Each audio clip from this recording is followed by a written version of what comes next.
Hello दोस्तों, कैसे हैं सभी लोग। दोस्तों जैसे कि हम प्रैक्टिकल पर बात कर रहे हैं, तो दोस्तों प्रैक्टिकल में आज हम करेंगे प्रैक्टिकल पार्ट 5। यानी कि प्रैक्टिकल पार्ट 5 में हम करेंगे गोल्स आइडेंटिफाइड और करेंगे प्रायोरिटाइजेशन ऑफ गोल्स। यानी कि गोल्स की प्राथमिकता हमारी क्या रहेगी। जैसे कि हम विशेष आवश्यकता वाले बच्चे के साथ काम कर रहे हैं। अब तक हमने असेसमेंट टूल को असेस करने के बाद बच्चे को, उसके बाद उसके सक्षम अक्षम वाले कौशलों को छाटा कि क्या बच्चा कर पा रहा है, क्या नहीं कर पा रहा है। उसके बाद हमने क्या करना है कि हमने बच्चे को लक्ष्य चयन करना है कि किस लक्ष्य पर हम कार्य करेंगे।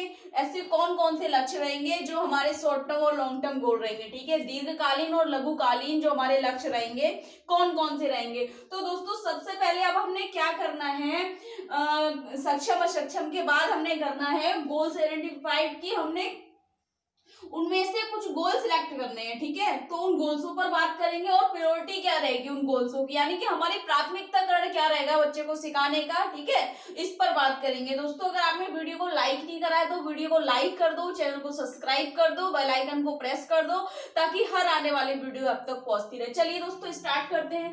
देखिए दोस्तों, हमने सक्षम असक्षम अब तक कर चुके हैं। ठीक है, उनका हमने चयन कर लिया है। अब हम बात करेंगे गोल्स आइडेंटिफाइड, यानी कि लक्ष्य की पहचान। ठीक है, या लक्ष्य की पहचान की। अब इसमें हमने क्या 6 गोल सेलेक्ट कर लिया आईपी के अनुसार।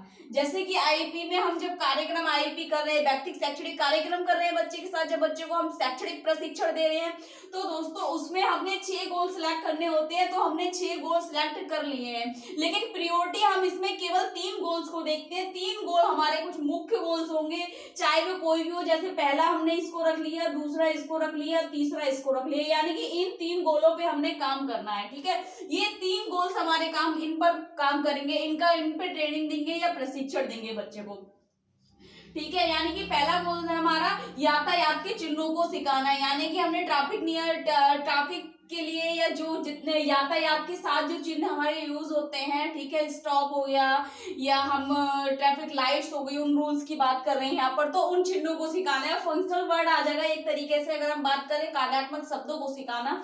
फिर आया है कि दैनिक जीवन के क्रियाकलाप से दोस्तों बटन टाकना सिखाना बच्चे को।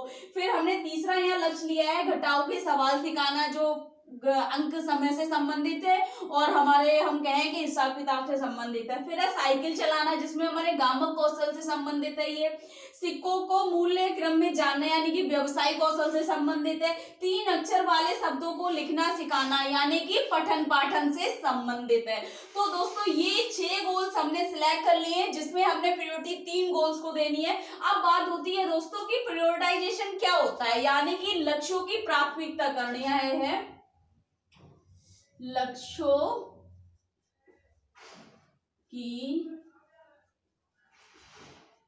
प्राथमिकताकरण। लक्ष्यों की प्राथमिकताकरण क्या रहेगी दोस्तों, इसमें ये पूछते हैं कि आप जो कार्य कर रहे हैं, बच्चे के साथ प्रशिक्षण दे रहे हैं, आपने गोल सेलेक्ट कर लिए। ठीक है, बच्चे का स्तर जांच लिया आपने आकलन करने के बाद, उसके बाद लक्ष्य चयन हो गए हैं। लक्ष्य चयन करके आप क्या करेंगे, इसका मतलब आप कैसे सिखाएंगे, आपकी क्या प्राथमिकताकरण रहेगी। तो दोस्तों सबसे पहले दे रखा होता है आईपी में कि गोल्स क्या है हमारा, सब घटाव के सवाल सिखाना। हमने क्या करना है बच्चों को एक लक्ष्य, यानी कि इसमें दोस्तों बेसिकली अगर आईपी के अनुसार समझे तो तीनों गोल्स के हमने अलग अलग प्रायोरिटाइजेशन करना होता है, अलग अलग हमने स्पष्टीकरण देना होता है। लेकिन मैं एग्जांपल के लिए आपको एक गोल का समझा रही हूँ। इसी प्रकार से आपने 3 गोल सिलेक्ट करने हैं, तो तीनों गोल्स के इस तरीके से प्रोसीजर करना है। ठीक है दोस्तों, तो पहला गोल हो गया, हमने गोल लिख देना है हमारा क्या लक्ष्य है। ठीक है, तो हमारा लक्ष्य है घटाव के सवाल सिखाना, यानी कि हम बच्चे को जो कौशल है हमारा अंक समय, उसमें से हमने लिया है बच्चे घटाव के सवाल नहीं कर पाता है, तो हमने वो एक लक्ष्य ले लिया कि बच्चे को घटाव के सवाल सिखाना है, क्योंकि जोड़ के तो ऑलरेडी कर लेता है वो। ठीक है, अब बात आई दोस्तों स्किल एरिया क्या रहेगा। गोल्स हो गया घटाव के सवाल सिखाना, ठीक है, सब्सट्रैक्शन सिखाएंगे उसको। अब है स्किल एरिया क्या है, यहाँ स्किल में लिखना होता है हमें जिस स्किल एरिया का हमारा लक्ष्य है उसका हमने क्षेत्र लिखना होता है। ठीक है, तो उस लक्ष्य का एक कौशल है जो हमारा स्किल एरिया अंक समय है, उस अंक समय क्षेत्र में का एक कौशल है घटाव के सवाल सिखाना। ठीक है, यानी कि हमारा क्षेत्र क्या हो गया, कौशल क्षेत्र हो गया हमारा अंक समय। ठीक है, जो बेसिक एमआर में दे रखा है 7 क्षेत्र दे रखे हैं, उसमें से एक अंक समय है।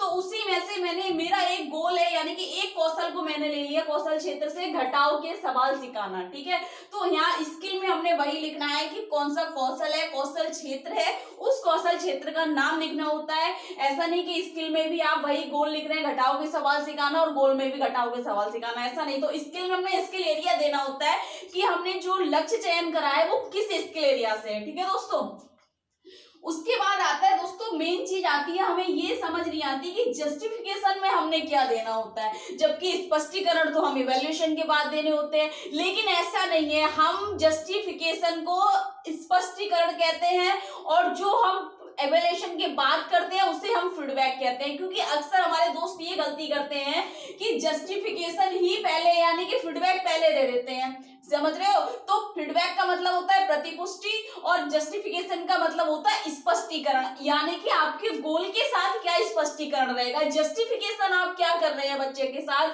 जो आपका आपने लक्ष्य चयन करा है उस लक्ष्य का क्या मतलब क्या स्पष्टीकरण रहेगा। ठीक है दोस्तों, याद रखना इसको स्पष्टीकरण कहते हैं, स्पष्टीकरण। ठीक है, और जो हम इवैल्यूएशन के बाद देते हैं वो हमारा फीडबैक होता है जिसे प्रतिपुष्टि कहते हैं। ठीक है, तो ये चीज हम क्या कभी कभी प्रैक्टिकल में हमारे मार्क्स इसी वजह से कट जाते हैं कि जस्टिफिकेशन की जगह हम प्रतिपुष्टि देकर आ सकते हैं कि सफल हो पाएगा, ऐसा नहीं है किस तरीके से। ठीक है, लेकिन जस्टिफिकेशन स्पष्टीकरण क्या रहेगा, इस कार्य को सिखाने के लिए हम क्यों सिखा रहे हैं, वो स्पष्टीकरण ये मांग रहे हैं आपसे कि जो आप घटाओ के सवाल सिखा रहे हैं बच्चे को वो आप क्यों सिखा रहे हैं। ठीक है, तो इसमें हमने क्या करना है, हमने बहुत ही सरल शब्दों में ये लिखना है, अपना स्पष्टीकरण देना है इस प्रकार से कि यह कार्य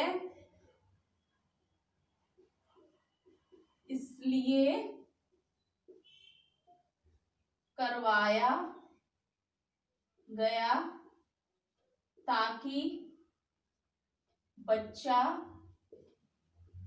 ठीक है, बच्चा भी लिख सकते हैं, छात्र भी, जो भी लिखें आप। ठीक है, बच्चा भविष्य में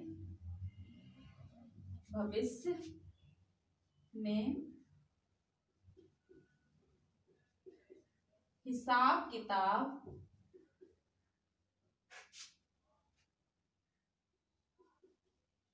आत्मनिर्भर रूप से कर सके। ठीक है, बस इतना लिखना है आपने, स्पष्टीकरण ये देना है कि ये कार्य हम इसलिए करा रहे हैं ताकि बच्चा भविष्य में हिसाब किताब आत्मनिर्भर रूप से कर सके, यानी कि इंडिपेंडेंटली होकर वो किसी चीज का बजटिंग कर सके, हिसाब किताब कर सके। अब अंत समय सिखाने, अगर कभी कभी क्या होता है ना, हम क्या कर देते हैं, ये कार्य इसलिए सिखाया गया ताकि व्यवसाय के लिए तैयार कर सके। क्या आप बच्चे को व्यवसाय को तैयार कर सकते हैं घटाव का सवाल सिखाने के बाद? नहीं कर सकते। लेकिन हाँ, हम एक चीज कर सकते हैं कि बच्चा आत्मनिर्भर रूप से हिसाब किताब कर सकता है। ठीक है दोस्तों, तो यहाँ पर जस्टिफिकेशन हमने यही देना है कि बच्चे को हम इसलिए करा रहे हैं ताकि भविष्य में आत्मनिर्भर बन सके कार्य को करने में। कौन सा कार्य करने में? जो हमारा घटाव का सवाल है, जिसके द्वारा बच्चा क्या कर पाएगा, हिसाब किताब कर पाएगा। ठीक है दोस्तों, तो स्पष्टीकरण में हमने यही देना है। जस्टिफिकेशन जो मांगता है, गोल सिलेक्शन हो गया, स्किल एरिया हो गया,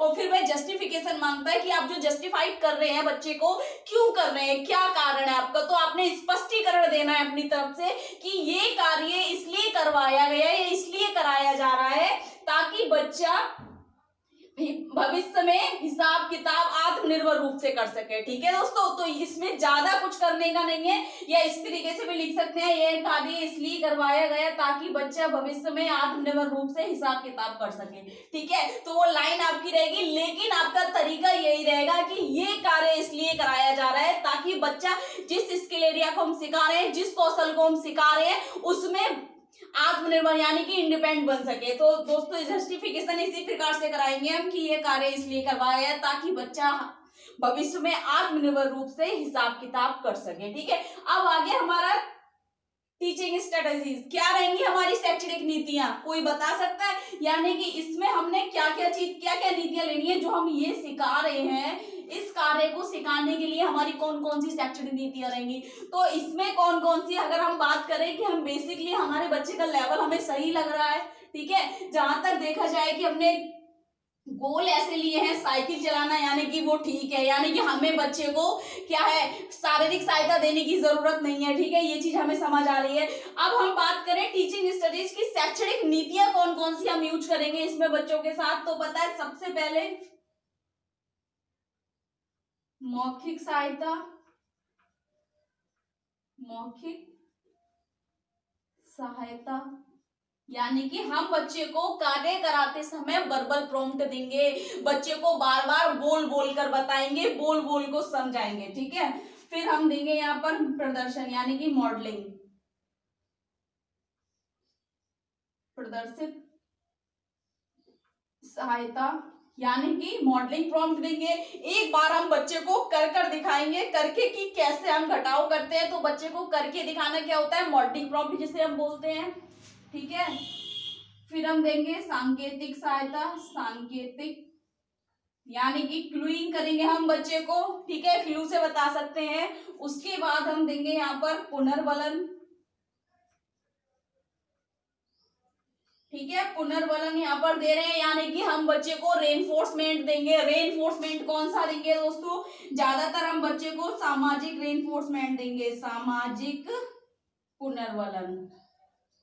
सामाजिक पुनर्बलन जैसे कि सामाजिक पुनर्बलन प्राथमिक पुनर्बलन में आते हैं, जैसे हम कह सकते हैं सामाजिक पुनर्बलन की वेरी गुड, बहुत अच्छा, उसको एक तरीके से प्रशंसा करनी उसकी, बहुत अच्छा, उसको आगे के साथ अग्रसर करने के लिए प्रशंसा करेंगे, बहुत अच्छा, वेरी गुड, एक्सीलेंट, कि आपने बहुत अच्छा किया, इसका हम क्या कर रहे हैं, प्रलोभन कर रहे हैं उसको आगे बढ़ाने के लिए, और वह क्या हो रहा है, प्रशंसा के साथ कार्य कर रहे हैं, तो हमें बीच बीच में बच्चे को पुनर्बलन देते रहना है, ठीक है।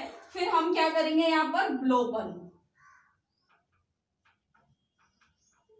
विलोपन हम इसलिए करेंगे क्योंकि हमने प्रत्येक कार्य को करने में उसे क्या करना है, आत्मनिर्भर बनाना है, हमें बिना पुनर्बलन के, बिना मौखिक सहायता के, बिना प्रदर्शित सहायता के, बिना सांकेतिक सहायता के, ताकि बच्चा आत्मनिर्भर रूप से सीख सके बिना पुनर्बलन के। तो हमने लास्ट में फेडिंग भी करना है, उस चीज को अपने आप को फेड करना है जो हम करा रहे हैं एक उसके सहायक के रूप में, तो क्या है बच्चा आत्मनिर्भर रूप से कर सके, उसके बाद हम विलोपन करेंगे यानी कि फेडिंग, ठीक है। तो ये हमारी शैक्षणिक नीतियां रहेंगी, मौखिक सहायता, प्रदर्शित सहायता, सांकेतिक सहायता और पुनर्बलन, उसके बाद आ जाएगा विलोपन, ठीक है दोस्तों। अब कुछ दोस्त ये सोच रहे होंगे यहाँ पर कार्य विश्लेषण क्यों नहीं आया है, क्रिया विश्लेषण क्यों नहीं आया। दोस्तों क्रिया विश्लेषण इसलिए नहीं आया यहाँ पर, क्रिया विश्लेषण हमारा ऑब्जेक्टिव में जाएगा, उसके बाद हमारा प्रोसीजर आएगा, तब हम आपको नेक्स्ट प्रैक्टिकल पार्ट में, प्रैक्टिकल पार्ट 6 में आपको हम बताएंगे कि उसका क्या है। तो आप अगर आईपी को उठा कर देखेंगे तो आईपी में भी इसी तरीके से दिया हुआ है कि गोल्स आइडेंटिफाइड करने के बाद हमने प्रायोरिटाइजेशन ऑफ गोल्स करना है, यानी कि गोल्स की प्राथमिकताकरण, लक्ष्यों की प्राथमिकताकरण क्या है, तो इस तरीके से उसके बाद हम आपको प्रोसीजर का बताएंगे क्रिया विश्लेषण आपको कहां पर करना है। तो अगर इसमें आपको अगर कुछ समझ नहीं आया, कुछ डाउट लग रहा है, आपको कुछ पूछना है, कुछ गलत लग रहा है दोस्तों, तो प्रैक्टिकल से संबंधित या थ्योरी से संबंधित अगर आपको कोई क्वेश्चन है तो क्वेश्चन आप कमेंट बॉक्स में लिख सकते हैं।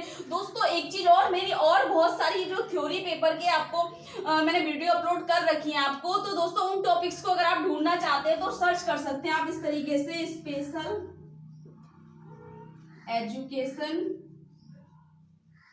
हब, और लास्ट में आप SEH लगाएंगे इस तरीके से, SEH, तो आपको सबसे ऊपर मेरी वीडियो दिख जाएंगी, और टॉपिक का नाम देकर भी आप स्पेशल एजुकेशन हब SEH लिखेंगे, लास्ट में आप SEH लगाएंगे, तभी आपको सबसे ऊपर मेरी वीडियो दिखेंगी, क्योंकि स्पेशल एजुकेशन के हब से बहुत सारे चैनल्स हैं तो आप कंफ्यूज हो जाएंगे। SEH लगाएंगे तो आपको सारे टॉपिक्स आपके सामने आ जाएंगे, सारी वीडियो सबसे ऊपर आ जाएंगी दोस्तों। तो ज्यादा से ज्यादा अगर आपको बहुत इजीली तरीके से सर्च करना है तो आप मेरा चैनल का नाम स्पेशल एजुकेशन हब SEH और टॉपिक का नाम देंगे तो सबसे पहले आपको वीडियो मिल जाएगी। अगर आप का कुछ डाउट है तो कमेंट बॉक्स में आप मुझे दे सकते हैं। ज्यादा से ज्यादा वीडियो लाइक करो, चैनल को सब्सक्राइब करो, बेल आइकन को प्रेस करो। Thank you so much.